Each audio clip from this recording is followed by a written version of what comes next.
খেলা তো হবেই, আবার দিদিকে চাই, খেলা হবেই। আজকে কেন এসআইআর এর জন্য। এসআইআরটা বিরোধিতা কেন? এসআইআরটা বিরোধী অনেক। এসআর এর জন্য যাতে বৈধ ভোটার যারা আছে সে সমস্ত যারা বাদ না যায়, সেই জন্য মমতা ব্যানার্জি আমাদেরকে এখানে আসতে বলেছে। বৈধ ভোটার তো বাদ দেওয়া হবে না বলেছে। বৈধ ভোটার বাদ দেওয়া অনেকে আছে, বৈধ ভোটার আছে, তার কেন এই বিরোধিতাটা কেন? বিরোধিতা সঠিক আমি বলতে পারবো। আজকে মিছিলে এসছি, ওই মিছিল।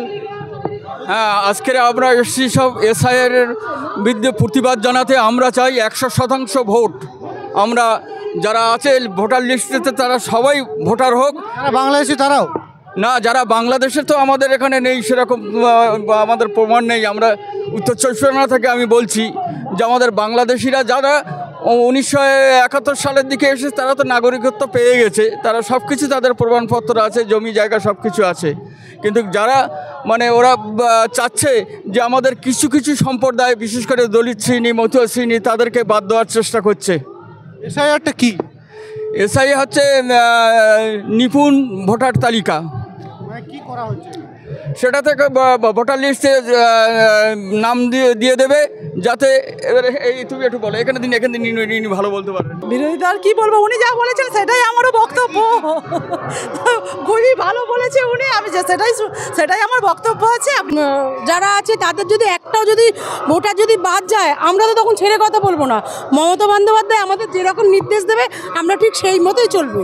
হ্যাঁ, এবার উনাদের তো যা যা পরিকল্পনা দেখতেই তো পাচ্ছেন, বিজেপি মানেই তো একটা ফ্রড দল। আরো ভালো বলতে পারবে আমাদের। এই চামেলিকে ডাকা, এই চামেলি।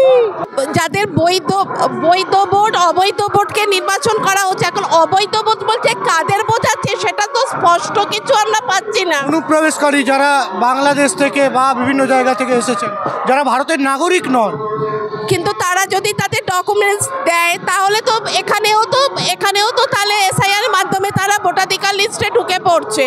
মানে বাংলাদেশিদের আপনারা জায়গা দেবেন বলছে? বাংলাদেশেরা যদি দীর্ঘদিন ধরে থাকে তাহলে তাদের জায়গা দিতে হবে। তারা তো ভারতীয় নাগরিকত্ব অর্জন করেছে, তারা তো ভারতের নাগরিক নন। কিন্তু কোনো এক কারণে তো তারা নাগরিকত্ব অর্জনটা করেছে। বিনা ডকুমেন্টসে তো তাদের নিশ্চয়ই ভোটাধিকার লিস্টে নাম উঠবে না। ইন্ডিয়ান যে বোর্ড আছে ওটা থাকে পার্টে, এটা থাকতে পারবে ইন্ডিয়ান বোর্ডে। হ্যাঁ, ইন্ডিয়ান বোর্ডে তার জন্য নেমেছে। ইন্ডিয়ান যে বোর্ড আছে ওটা থাকতে পারবে। মানে কোথাও তো বলা নেই যে জেনুইন ভোট বাতিল করা হবে। বাতিল করতে হবে না, এই জন্য তো দিদি নেমেছে। দিদি এই জন্য তো নেমেছে, বাতিল হয় না, ইন্ডিয়ান বোর্ড বাতিল হয় না।